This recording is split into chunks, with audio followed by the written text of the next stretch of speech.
When you're a professional, you spend all this time studying, getting a job, getting in the career, figuring out how to do stuff.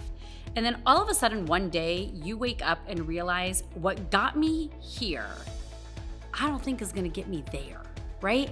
I don't think it's gonna be the tools and the skills that I need for the next step, but I don't even know what that next step looks like.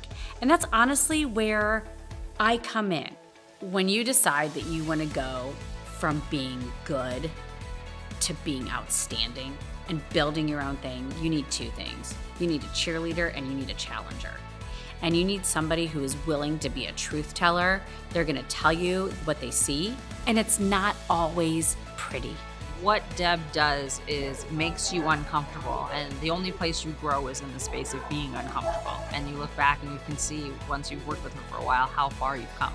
It's constructive, it's objective, it's understanding things that we might already know from a slightly better lens. And it's eye-opening in all of these ways.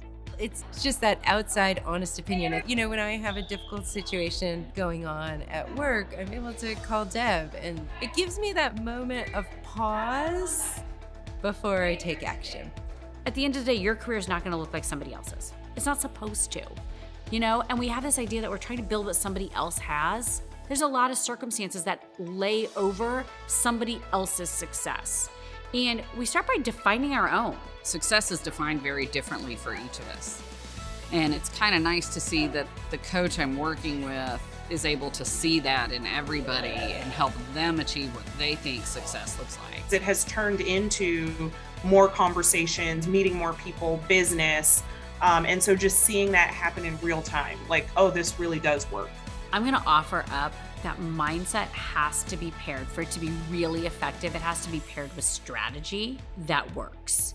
A lot of the work that I've done around mindset and focus, Deb gets intuitively, right? Those are things that she really brings into her work, like the limiting factors. What is the story you're telling yourself about who you are, right? And who are you really? And how do you create a life or a business that matches who you really are? You need to be ready to work, and you need to find the time to invest in yourself, both in the sessions, the one-on-ones, the larger group, and then in the time you spend away from those sessions, hopping on LinkedIn, doing the writing, making reach out phone calls, having the conversation that Deb's telling you are necessary. So it's an investment of time and it's an investment in yourself. It's really like a combination of the accountability factor that I needed in my own business growth of, here are the 3 things you need to do now. And I'm going to sit there while you do them to make sure that you do them. And also someone who gets you to think, let's figure out where do you want to go and how do we get there doing it? The greatest joy is having amazing clients. I'm in awe of what they do every day, and I love being that trusted thinking partner in their back pocket. Having someone who's walked in your shoes, who's built business, who sees it every day, who is constantly working at this craft and this profession and this level of excellence with you makes the difference in how you grow and what you get to achieve next.